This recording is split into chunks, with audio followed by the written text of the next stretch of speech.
Nous allons passer 2 heures ensemble à se concentrer sur notre Seigneur et notre Dieu. Et nous allons commencer ces moments par la prière. Je vous invite à incliner la tête.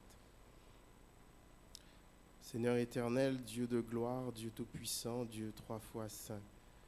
Oui, Seigneur, nous sommes venus, Seigneur, tous ici, rassemblés, d'un même cœur, d'une même pensée, Seigneur, à l'idée, Seigneur, de se tourner vers toi avec nos pensées, nos paroles, nos actions, Seigneur, et discipliner nos corps, discipliner nos esprits, Seigneur, afin que tu sois au centre, Seigneur, de tout ce moment que nous allons passer face à toi, Seigneur, sous ton regard béni.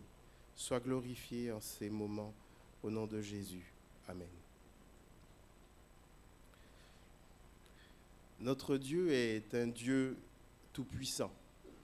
Il connaît toutes choses, il contrôle toutes choses et il est descendu parmi nous pour nous sauver, mais aussi pour qu'il rassemble un peuple sur lequel il va régner un jour. Et sur toute sa création aussi, il va bientôt renouveler tout cela afin de régner sur une nouvelle terre. Nous allons lire un passage, 1 Chronique chapitre 29, versets 11 et 12. Il est dit, « À toi, l'Éternel, la grandeur, la force, la magnificence, l'éternité et la gloire, car tout ce qui est au ciel et sur la terre t'appartient. À toi, Éternel, le règne, car tu t'élèves souverainement au-dessus de tout. » Oui, notre Dieu est au-dessus de tout. Il est celui qui a tout créé et il en est, par le fait qu'il soit le créateur, qu'il en est propriétaire. Donc il est propriétaire de la terre, propriétaire de tout ce qui est sur cette terre. Et en tant que propriétaire, nous lui devons le respect et la soumission. Et il a accepté aussi dans la personne de Jésus-Christ, malgré qu'il soit propriétaire, de descendre, de se faire homme et de donner sa vie afin de rassembler justement tous ces hommes, non pas sous le joug d'un homme comme on le connaît aujourd'hui, où les dirigeants ne sont pas des fois toujours enclins à faire les choses bonnes pour tout un chacun. Mais là, il s'agit d'un roi qui est bon et qui souhaite le bonheur de tous ceux qu'il a appelés, de tous ceux qu'il a rachetés. Et nous avons aussi toute la création qui attend cet ardent désir, comme le dit Romains chapitre 8, verset 19, cet ardent désir que Dieu mette sa main pour renouveler, pour transformer, pour permettre à toute cette création de retrouver sa beauté originelle. Nous allons chanter avant un moment de prière collective. Nous allons chanter 2 chants. Donc Dieu Tout-Puissant qui exalte les merveilles de sa création et Jésus-Christ est Seigneur qui nous rappelle comment il a rassemblé les hommes pour un jour régner sur eux.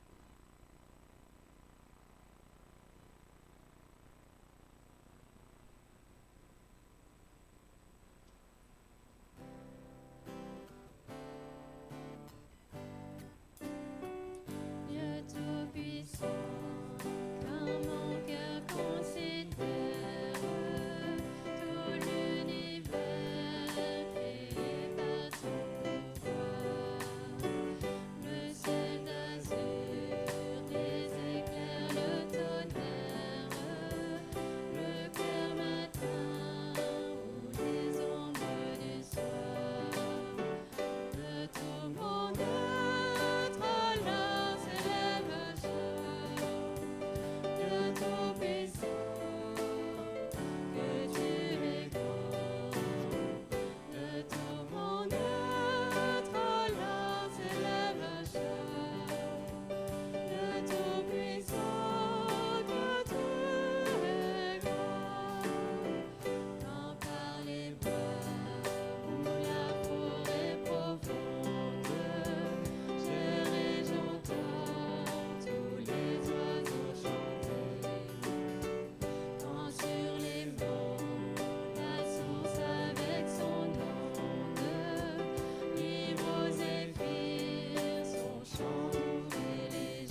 Oui, Jésus est Seigneur. Il est Seigneur, il a vaincu la mort, il a vaincu le péché, mais il est aussi Seigneur de toute cette belle création.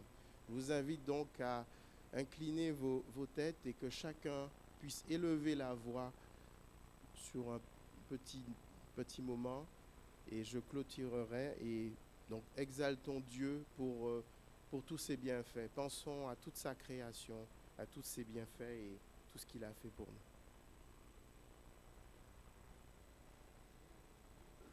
Seigneur Dieu Tout-Puissant, nous l'avons exprimé, Seigneur, tout un chacun, comment tu es le roi, tu es celui qui règne et c'est ta volonté qui doit s'accomplir. Alors nous voulons continuer, non pas seulement aujourd'hui, mais tous les jours de notre vie, toute cette semaine, les mois, les années à venir, à continuer à te laisser toute la place dans nos vies. Au nom de Jésus. Amen. Oui, nous avons la vie, nous avons grâce à lui. Il est le Maître, il est le Seigneur, il est au contrôle de tout. Et je vous invite à lire Lamentation, chapitre 3, au verset 37.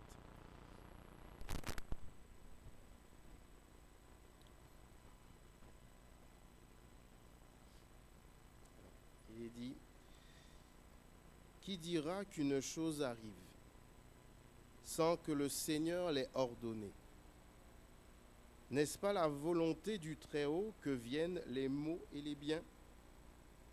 Pourquoi l'homme vivant se plaindrait-il? Que chacun se plaigne de ses propres péchés.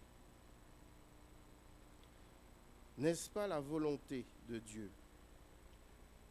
Tout ce qui se passe est au contrôle de Dieu. Dieu est au contrôle. Il maîtrise toutes choses. Il a connaissance de toutes choses.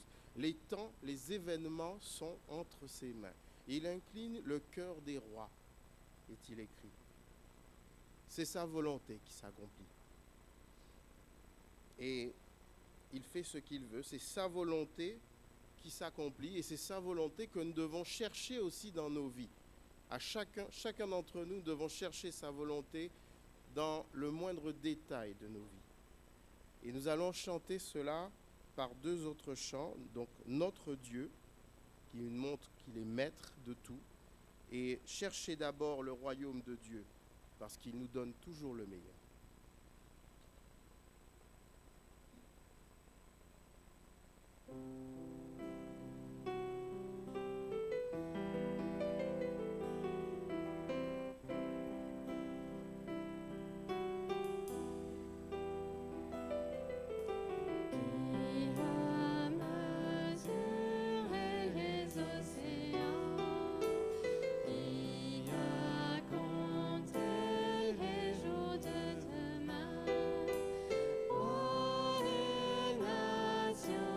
Tremble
Et nous avons à nous nourrir de cette bonne parole de Dieu. Et non pas seulement nous nourrir, mais nous soumettre à cette parole. Et ça, c'est le travail de tout un chacun, de se discipliner afin que cette parole puisse prendre vie en chacun de nous. Nous avons chanté « Il n'y a pas d'opposant, il n'y a pas de conseiller auprès de Dieu, il n'y a pas de rival. Personne ne peut rivaliser avec lui. Personne. Et donc, son conseil est de longtemps le meilleur. » Avant de passer au moment de la scène, je voudrais dire que nous avons tous accepté Jésus comme sauveur. Tous ceux qui sont passés par les eaux du baptême, tous ceux qui ont confessé le nom de Jésus, ont accepté Jésus comme sauveur. Mais ils l'ont aussi, nous tous, nous l'avons accepté comme Seigneur aussi. Et donc, s'il est notre Seigneur, comme le dit Romains 19, si tu confesses de ta bouche le Seigneur Jésus, si nous avons confessé Jésus, alors nous devons aussi accepter que son règne puisse s'établir dans tous les détails de notre vie. Je vous invite donc à chanter 2 autres chants, non pas moi, mais par Christ en moi. Et donc, nous voyons à travers ce chant que nous avons tout en lui, dans la mesure où il règne dans nos vies. Et le deuxième, tu es venu jusqu'à nous.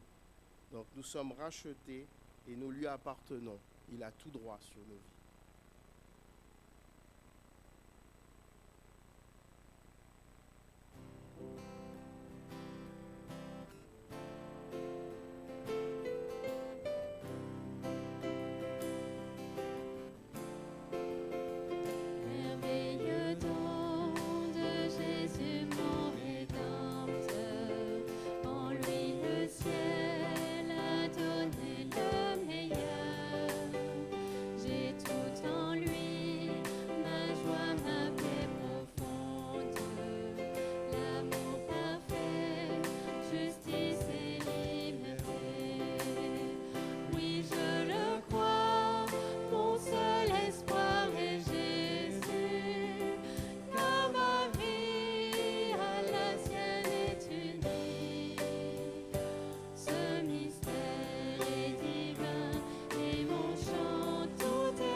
Jour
Oui, il est le roi serviteur.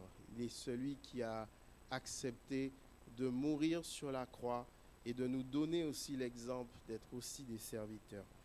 Nous allons passer au moment où nous allons nous rappeler de ce qu'il a fait pour nous. Et je vais inviter donc les frères que j'ai sollicités pour la distribution à s'avancer. Et nous allons donc, je vais inviter donc toutes les personnes qui ont accepté Jésus comme Seigneur, qui ont accepté Jésus comme le roi de leur vie, à se lever et pour faciliter donc la distribution.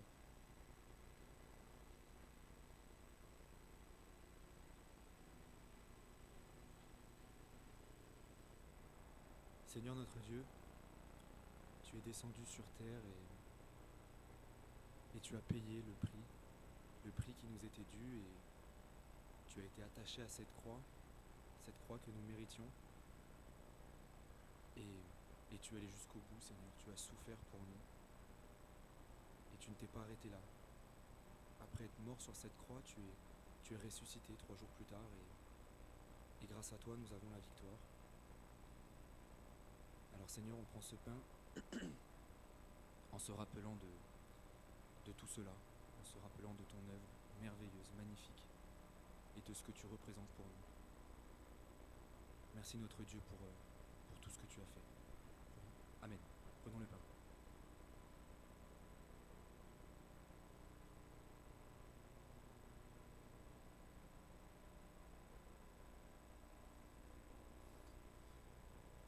Seigneur Jésus, on a chanté que tes mains qui tenaient ce vaste monde se sont laissées clouer à la croix. Et ton sang a coulé, Seigneur, parce que dans le sang est la vie. C'est marqué aussi, Seigneur. Et tu as voulu que ce sang soit donné, que tu t'offres. Tu es venu jusqu'à la croix pour pouvoir offrir ta vie, parce que tu avais reçu de la part de ton Père le pouvoir aussi de la reprendre, cette vie, Seigneur, et de nous y associer. Alors, tu nous as demandé de célébrer, de boire ce vin en souvenir du sang que tu as donné, de la vie que tu nous as donnée. Et tu as dit aussi que quand tu reviendras nous chercher, Seigneur, on pourra ensemble aussi boire ce vin. Alors entre-tu en souvenir et jusqu'au bout, jusqu'à ce que ce soit toi qui viennes, notre Dieu, on veut se rappeler. Et on te bénit de l'avoir fait pour nous et d'avoir été jusqu'au bout. Amen.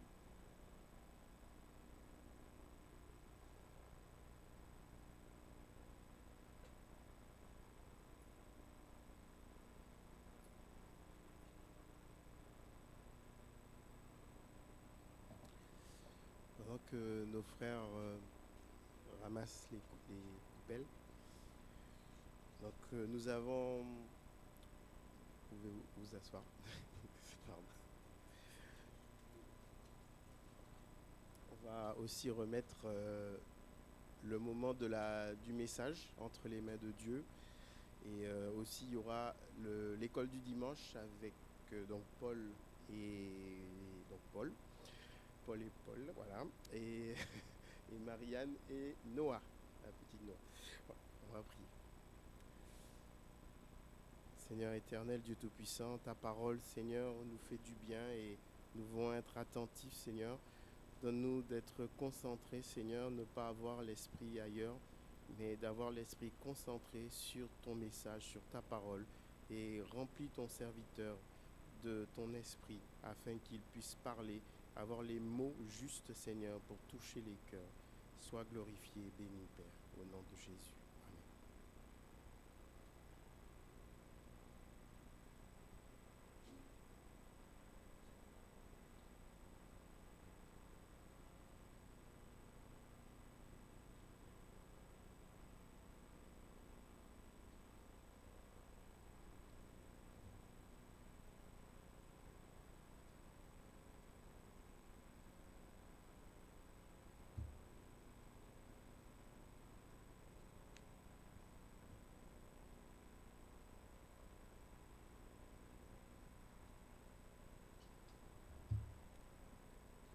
Je vais laisser un peu de temps à l'agitation.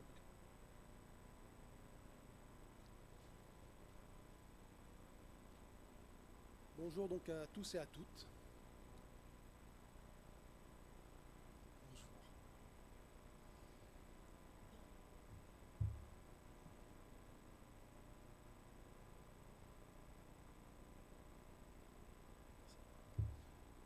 introduire le sujet de ce matin, je voudrais rappeler l'importance de bien comprendre le sens des expressions, le sens de ce que l'on lit, de ce que l'on nous dit, de ce que dit notre interlocuteur.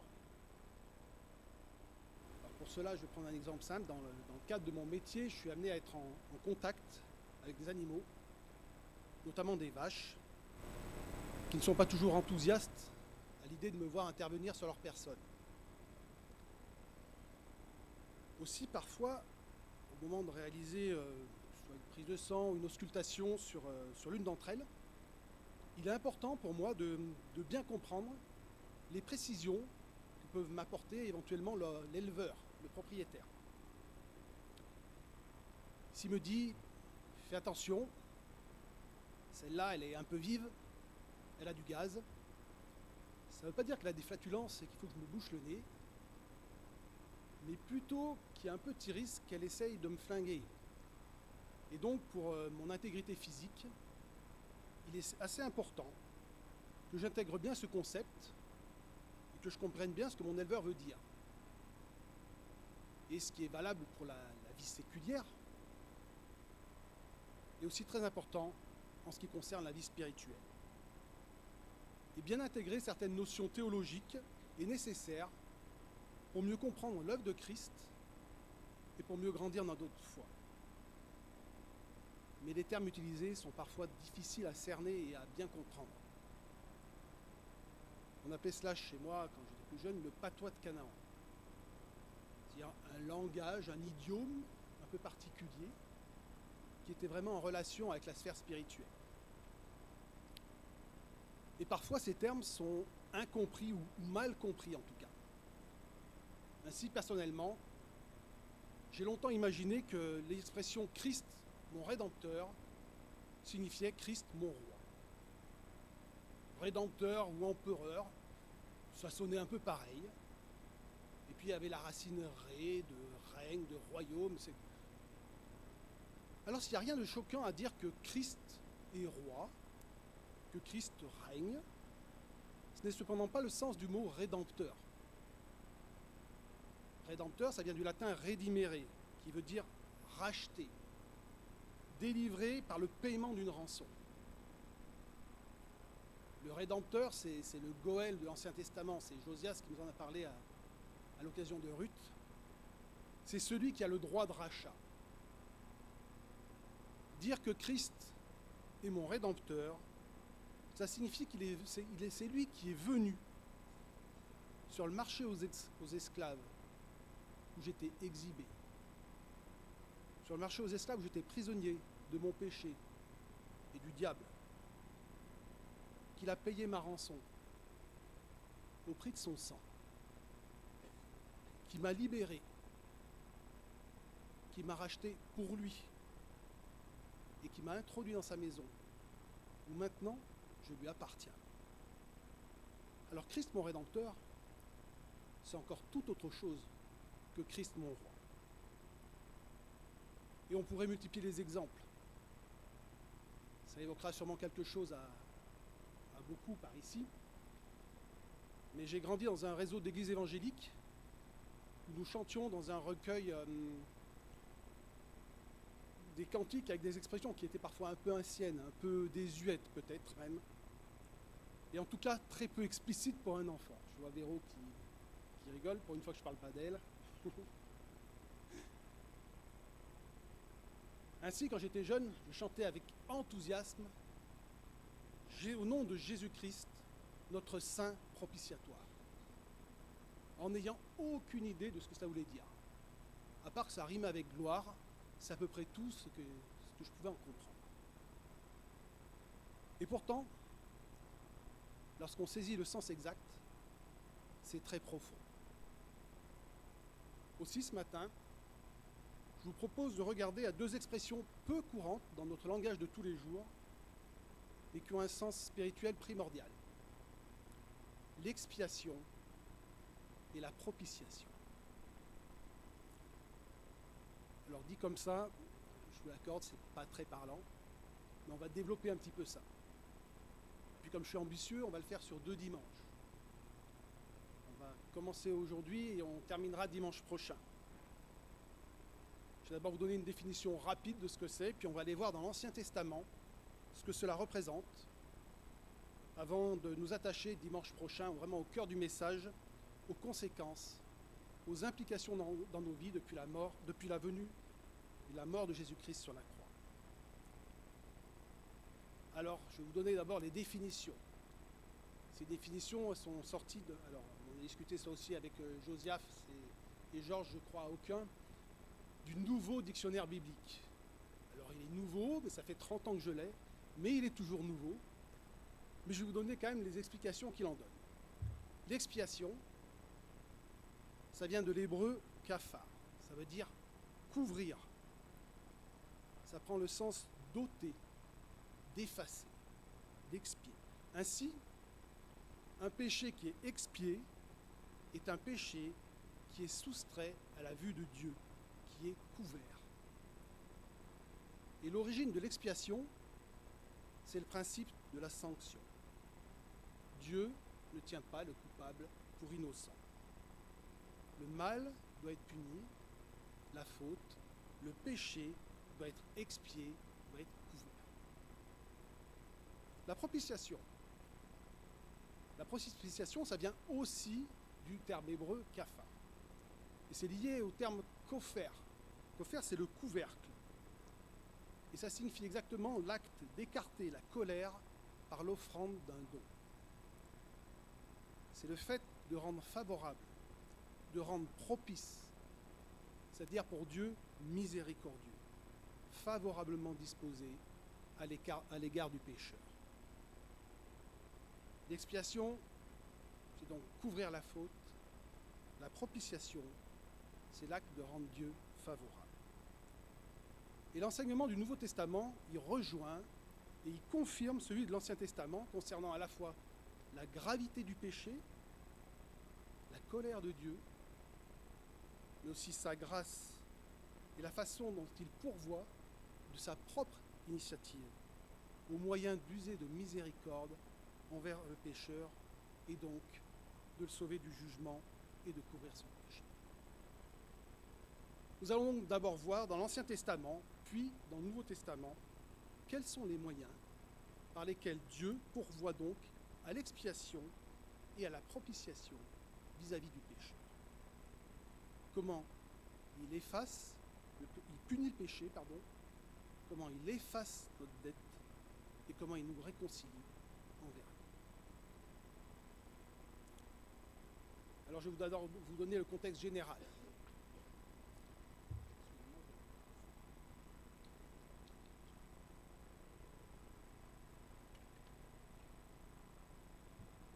À la suite de la chute, du péché originel, l'homme est exclu du jardin d'Éden, et donc de la présence de Dieu.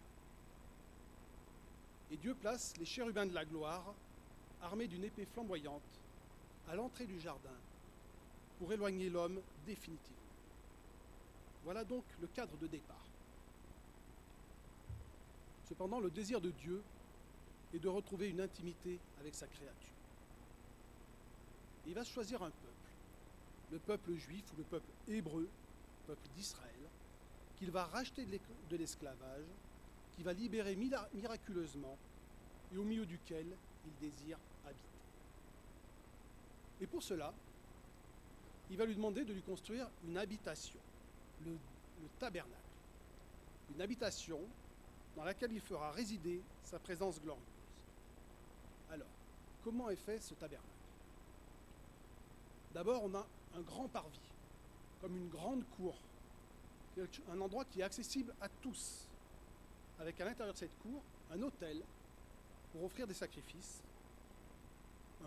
une cuve en airain, en bronze, pour que les prêtres puissent faire leurs ablutions rituelles, et enfin, l'habitation proprement dite de Dieu. Alors, c'est une habitation transportable pour un peuple nomade, une tente qui est recouverte de différents matériaux. Et cette tente, elle comporte deux parties. Tout d'abord, le lieu saint. Le lieu saint, il est accessible uniquement aux prêtres. Et à l'intérieur, on a un mobilier qui se compose d'une table avec des pains, d'un chandelier à 7 branches, et puis d'un autel de parfum pour faire fumer de l'encens. Puis derrière, un voile, un rideau qui sépare la chambre particulière de Dieu, le lieu très saint, l'endroit où Dieu fait résider sa gloire. Et à cet endroit-là, seul le souverain sacrificateur, une fois par an, après de multiples précautions, peut accéder. Et dans cette chambre, où Dieu fait résider sa gloire, un mobilier très simple, l'arche du témoignage. Est-ce que tu pourrais nous mettre, je vous ai mis une petite représentation. Alors qu'est-ce que c'est que cette arche?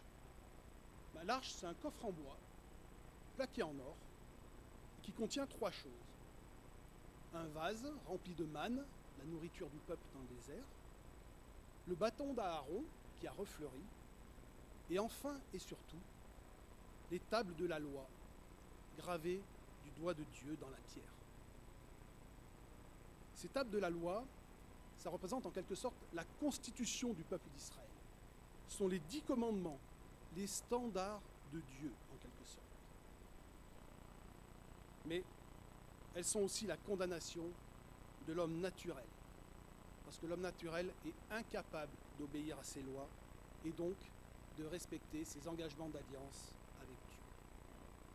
Et par-dessus ce coffre, un couvercle en or avec 2 chérubins aux ailes déployées.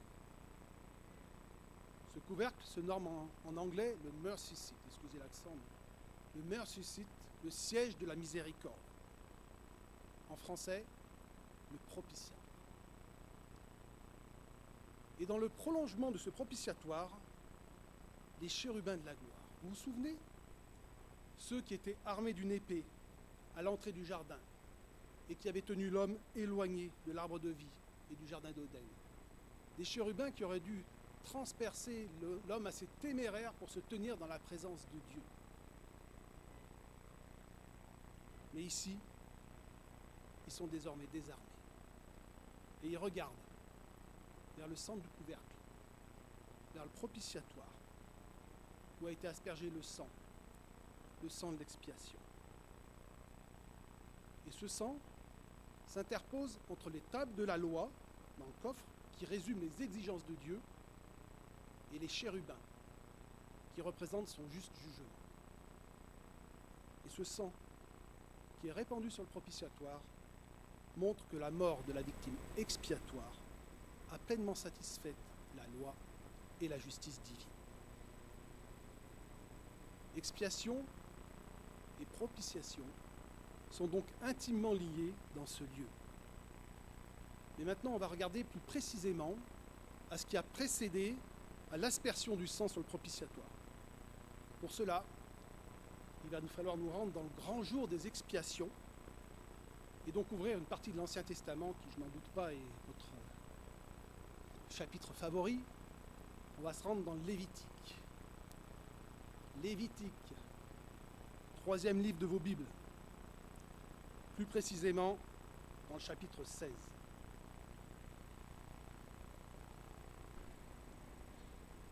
Lévitique 16.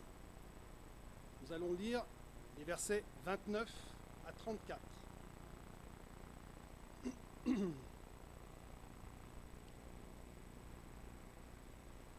Lévitique 16, versets 29 à 34. C'est pour vous une prescription perpétuelle. Le 10e jour du 7e mois, vous vous humilierez. Vous ne ferez aucun travail, ni l'Israélite, ni l'étranger en séjour parmi vous. En effet, ce jour-là, on fera l'expiation pour vous afin de vous purifier. Vous serez purifiés de tous vos péchés devant l'Éternel. Ce sera pour vous un sabbat, un jour de repos, et vous vous humilierez. C'est une prescription perpétuelle. Celui qui fera l'expiation, c'est le prêtre désigné par onction et établi dans ses fonctions pour succéder à son père en tant que grand prêtre. Il mettra des vêtements de lin, des vêtements sacrés. Il fera l'expiation pour le saint sanctuaire, il fera l'expiation pour la tente de la rencontre et pour l'autel, et il fera l'expiation pour les prêtres et pour tout le peuple de l'assemblée. Ce sera pour vous une prescription perpétuelle, une fois par année, se fera l'expiation pour les Israélites à cause de leurs péchés. Dieu donne donc un jour particulier, le 10e jour du 7e mois, comme étant le grand jour des expiations, Yom Kippour, le jour du grand pardon. Un jour de sabbat et de jeûne, marqué par l'humiliation. Le jour où est faite l'expiation pour les péchés du peuple et pour les péchés des prêtres. Alors, on va lire maintenant de façon pratique quel en est le déroulement. Et pour voir ça, il faut revenir au début du chapitre. C'est les versets 1 à 10, le schéma général.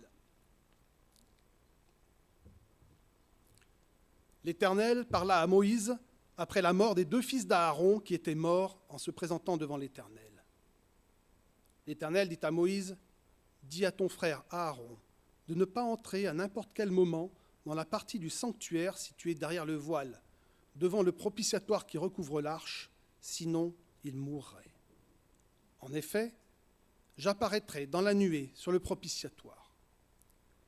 Voici de quelle manière Aaron entrera dans le sanctuaire.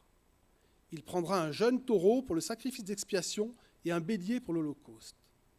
Il mettra la tunique sacrée de lin et portera sur son corps des caleçons de lin. Il mettra une ceinture de lin et se couvrira la tête d'une tiare de lin. Ce sont les vêtements sacrés dont il s'appuiera après avoir lavé son corps dans l'eau. Il recevra de l'assemblée des Israélites 2 boucs pour le sacrifice d'expiation et un bélier pour l'holocauste. Aaron offrira son taureau expiatoire et il fera l'expiation pour lui et pour sa famille. Il prendra les 2 boucs et les placera devant l'Éternel à l'entrée de la tente de la rencontre.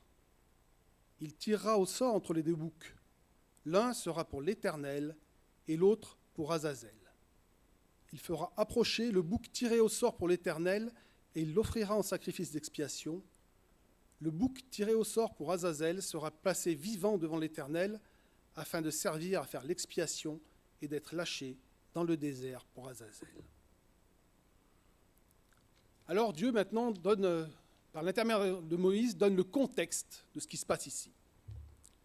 Suite à la faute et à la mort des fils d'Aaron, Dieu rappelle qu'il ne transige pas avec sa sainteté et que cette sainteté est redoutable.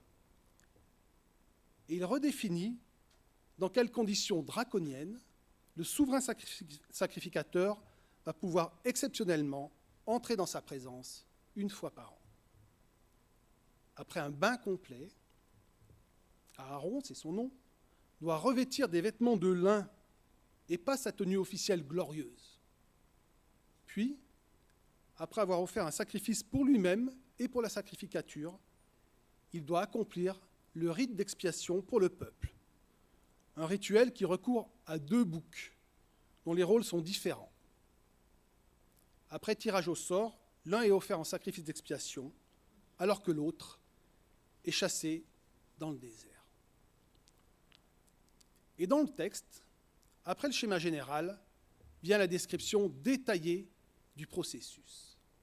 Et on va finir de lire, et après on en aura fini avec les lectures, je vous rassure. Versets 11 à 26. Lévitique 16, versets 11 à 26.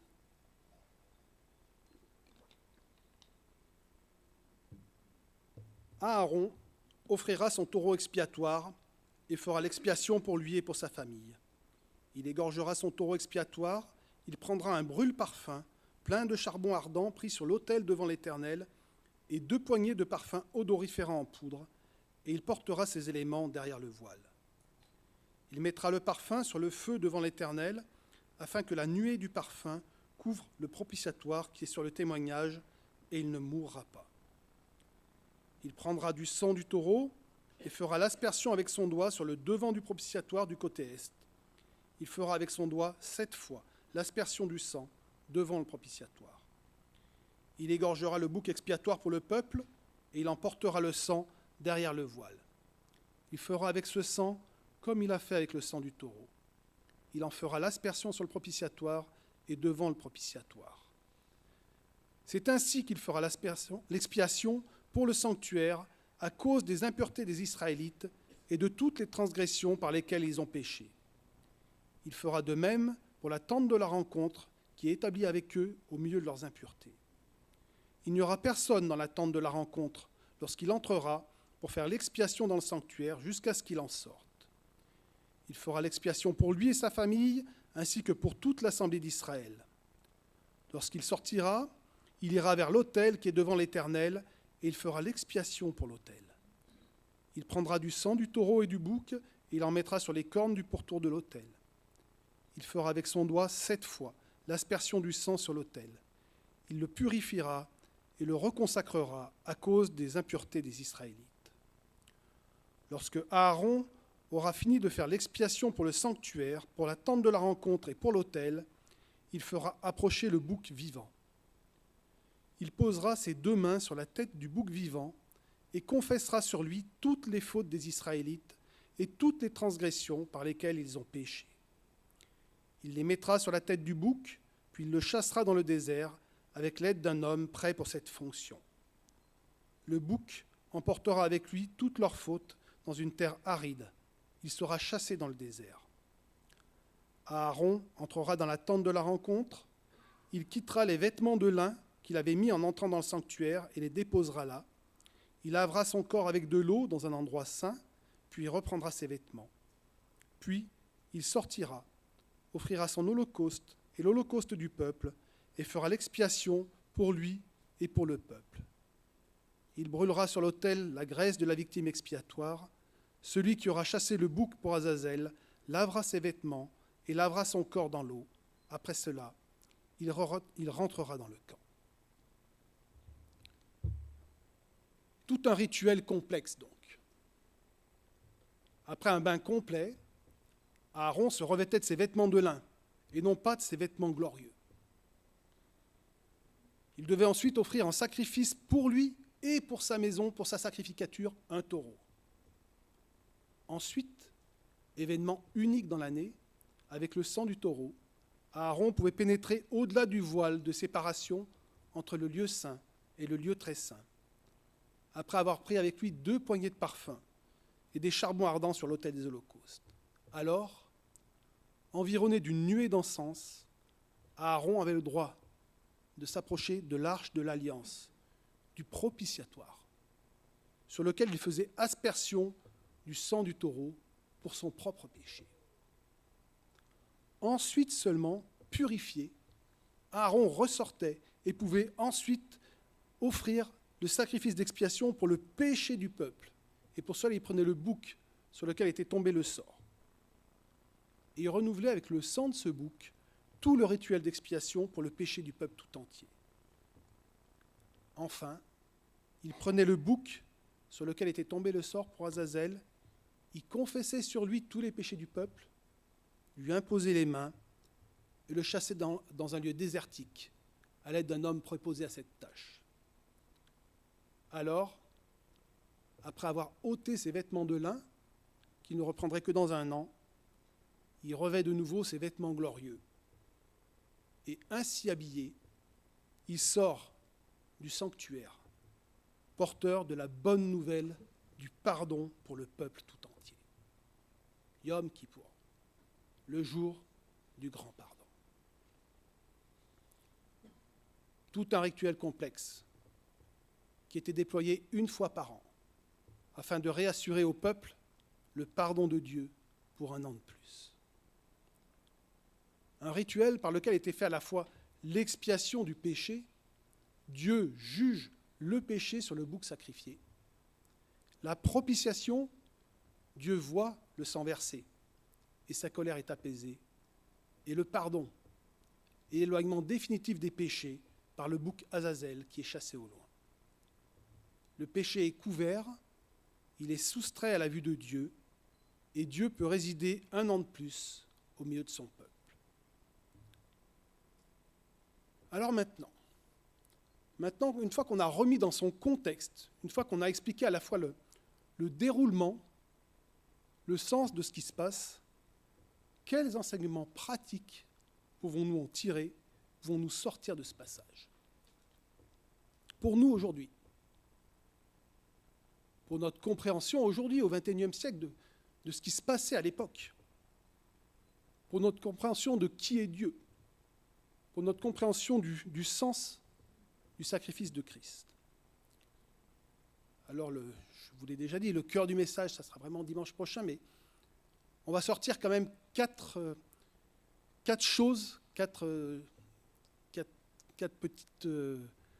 petites caractéristiques qu'on peut ressortir de ce passage. La première chose que ce passage met en évidence, c'est la sainteté de Dieu. Nous sommes là le jour où le souverain sacrificateur est admis dans la présence même de Dieu. Un jour extrêmement solennel. Le seul jour de l'année où cette rencontre est possible. Mais pour que le souverain sacrificateur puisse entrer, il faut une multitude de précautions. On n'entre pas dans la maison de Dieu comme on entre dans une salle de classe ou dans un magasin. Aucune impureté ne peut être tolérée. Avant de pouvoir offrir le sacrifice pour le péché du peuple, le souverain sacrificateur doit commencer par faire l'expiation pour lui-même et pour sa maison, pour son propre péché.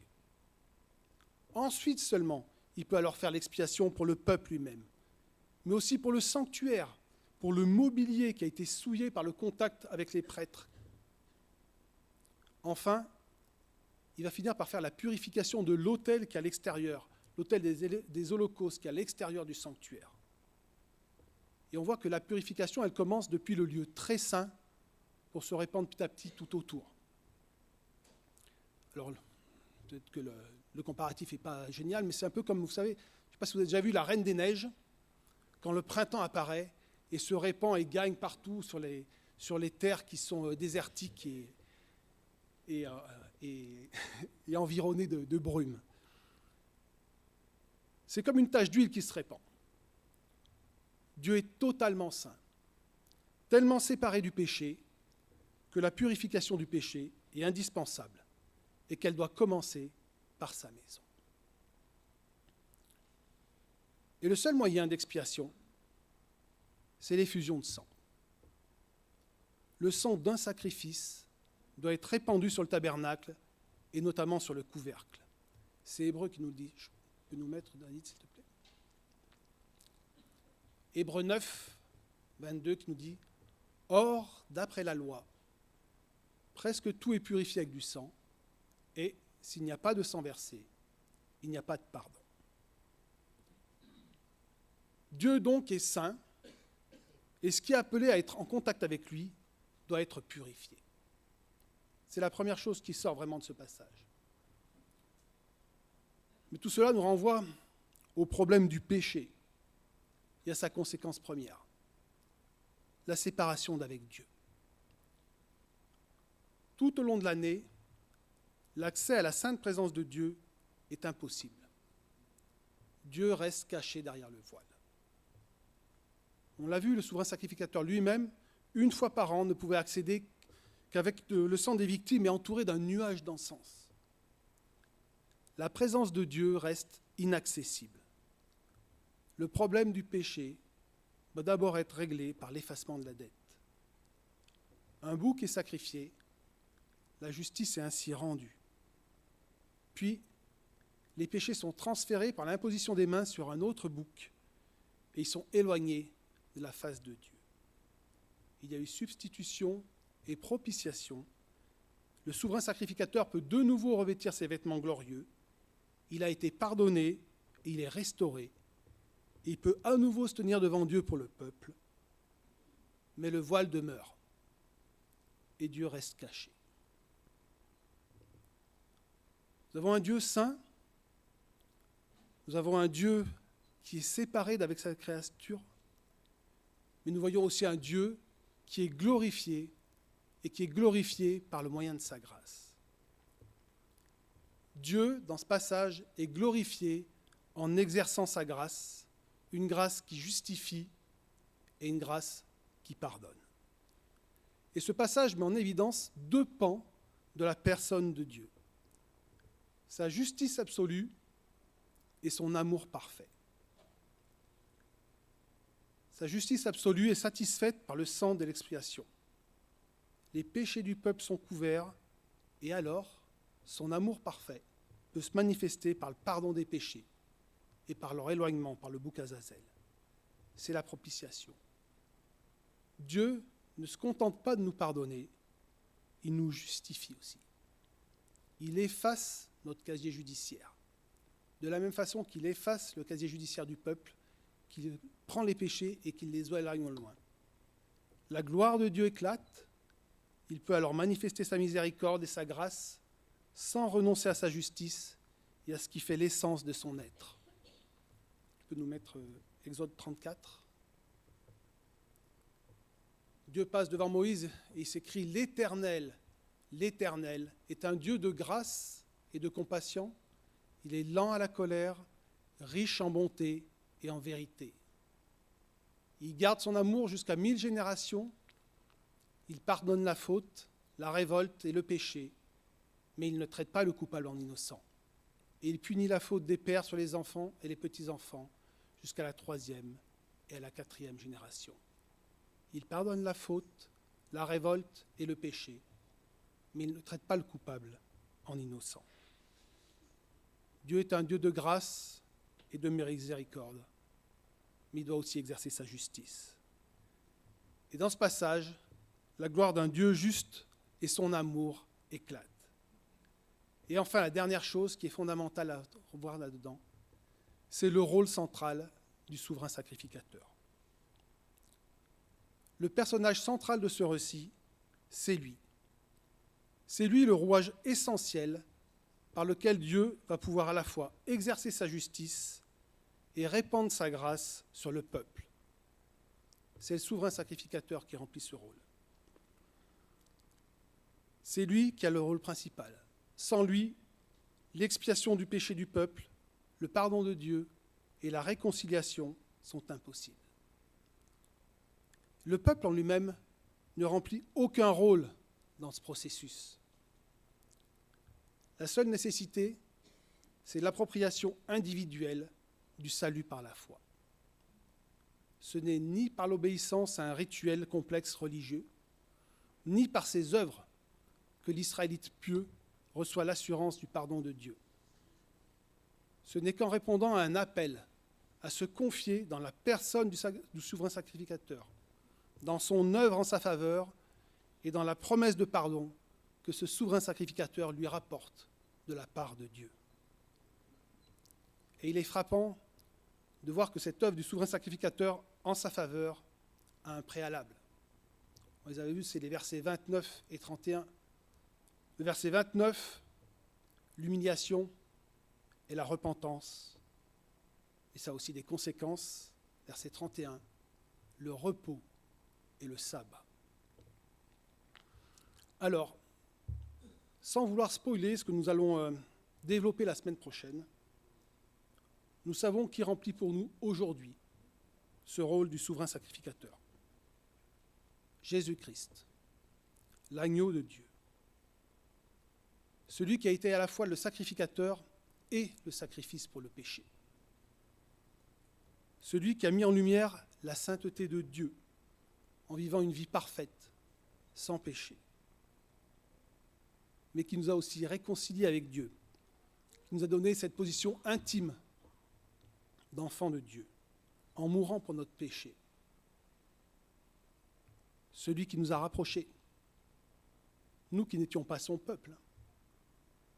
La Bible nous dit que des deux n'a fait plus qu'un, juifs et païens, tous nous appartenant au peuple de Dieu.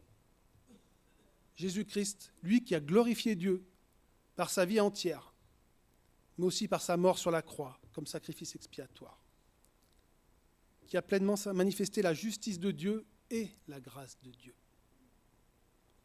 La justice en prenant sur lui notre péché et en supportant les conséquences. La grâce en nous acquérant le pardon de Dieu et la réconciliation avec Dieu, avec lui. Et on développera ça plus en profondeur dimanche prochain. Juste pour terminer, pour vous donner comme piste de réflexion, ceci, c'est que le chapitre 16 du Lévitique, qui nous parle donc d'expiation et de propitiation, c'est un passage clé dans la structure du livre. Ce chapitre, qui traite donc de la loi d'expiation, se situe entre deux blocs de lois. Tout d'abord, on a les lois de purification, les chapitres 11 à 15. Et puis après, les lois de sainteté ou de consécration, les chapitres 17 à 25. Il faut d'abord que ce qui est impur soit rendu pur avant de pouvoir être consacré, de pouvoir être sanctifié, c'est-à-dire mis à part pour Dieu. Et ces deux pans de la vie du peuple, la purification et la consécration, sont articulés autour de l'expiation. Et il en est de même pour nous aujourd'hui. Et il est important pour nous aujourd'hui de comprendre que si nous pouvons être mis à part pour Dieu, si nous pouvons être consacrés à son service, c'est parce que nous avons été purifiés par l'œuvre de Christ, celui qui est notre sacrifice expiatoire et propitiatoire. Un sacrifice expiatoire, c'est-à-dire qui couvre le péché, qui en paye le prix, afin que la justice de Dieu soit satisfaite, et ce, au moyen du sang. Et enfin, un sacrifice propitiatoire, Dieu voit le sang de son Fils unique répandu à la croix. Et la colère de Dieu contre le péché est apaisée. Dieu n'est plus contre nous, il est pour nous, et il nous accueille favorablement dans sa maison. Un sacrifice expiatoire qui paye le prix, un sacrifice propitiatoire qui nous rend Dieu favorable. Nous allons prier.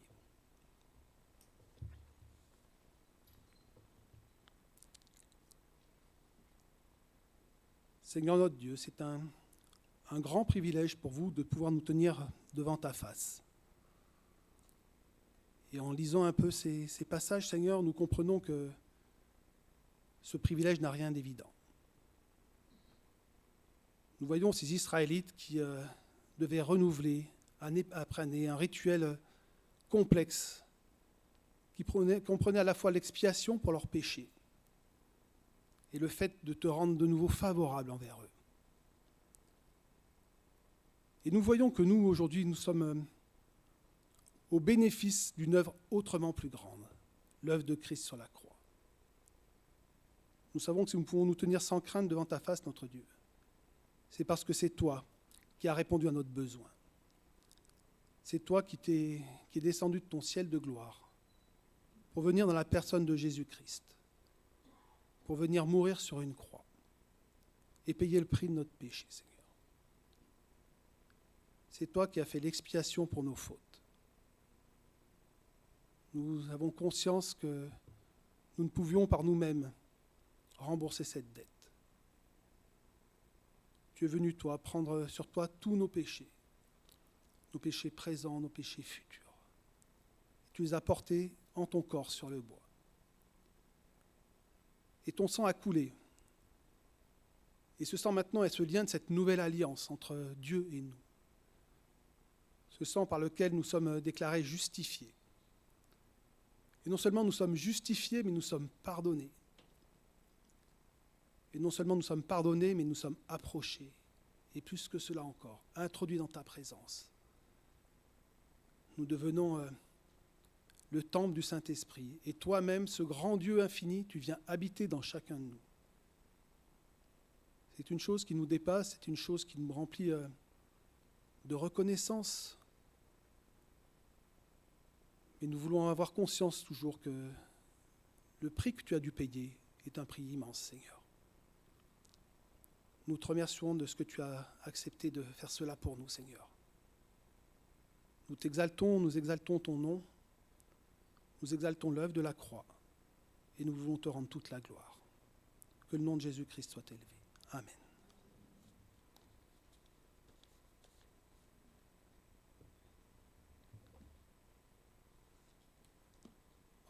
Pour conclure ce temps, on va chanter Par la croix d'Écriture.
son sang, il lave nos péchés, par sa justice,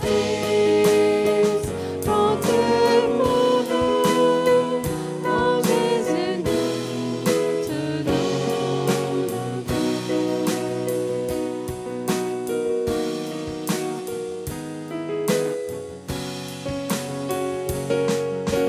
Quand viendra le jour du jugement, où nous verrons notre Créateur, nous pourrons plaider avec confiance l'œuvre accomplie de notre Sauveur.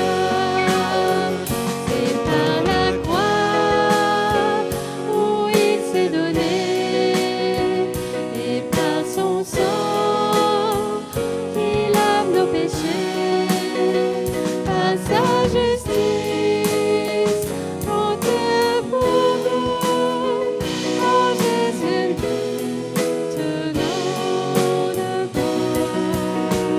C'est par la croix où il s'est donné, et par son sang qu'il lave nos péchés, par sa justice, compte pour nous, en Jésus nous tenons debout.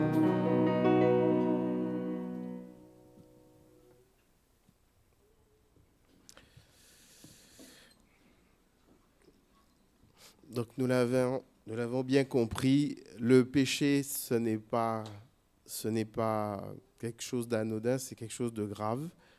Mais nous voyons que l'œuvre de Jésus-Christ prend vraiment toute son ampleur, toute sa puissance, sa force, parce que c'est grâce à son sang que nous avons nos péchés lavés. On va passer un moment pour les offrandes. Donc on va chanter pendant les offrandes « Règne en moi ». Et ensuite nous passerons aux annonces.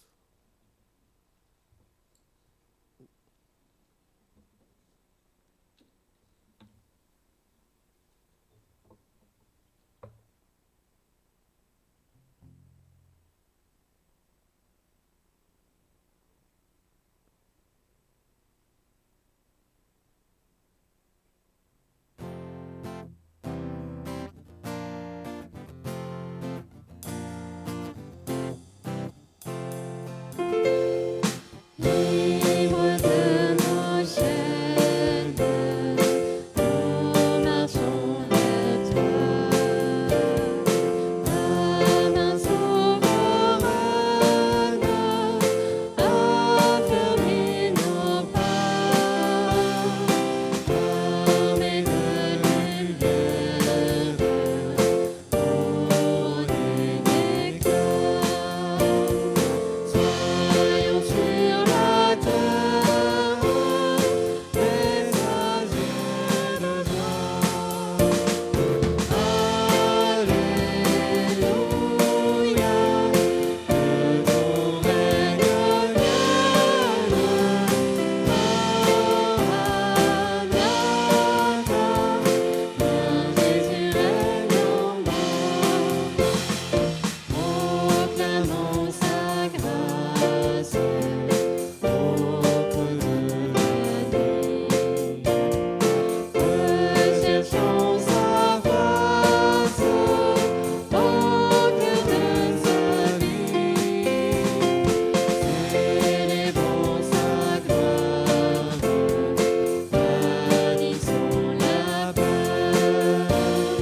Chantons sa victoire, Jésus est vainqueur. Alléluia, que ton règne vienne.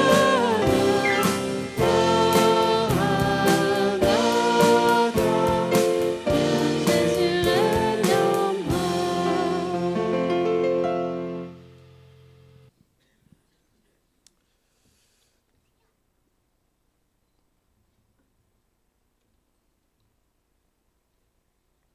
On va prier pour les offrandes. Merci Seigneur Dieu Tout-Puissant parce que tu nous donnes Seigneur et nous donnons en retour Seigneur pour ton œuvre, pour que cette œuvre Seigneur d'évangélisation Seigneur continue, pour que nous puissions être des lumières Seigneur dans ce monde, ici-bas à Pau et partout aussi dans d'autres pays par les missionnaires. Merci encore de bénir et de multiplier encore Père, au nom de Jésus. Amen.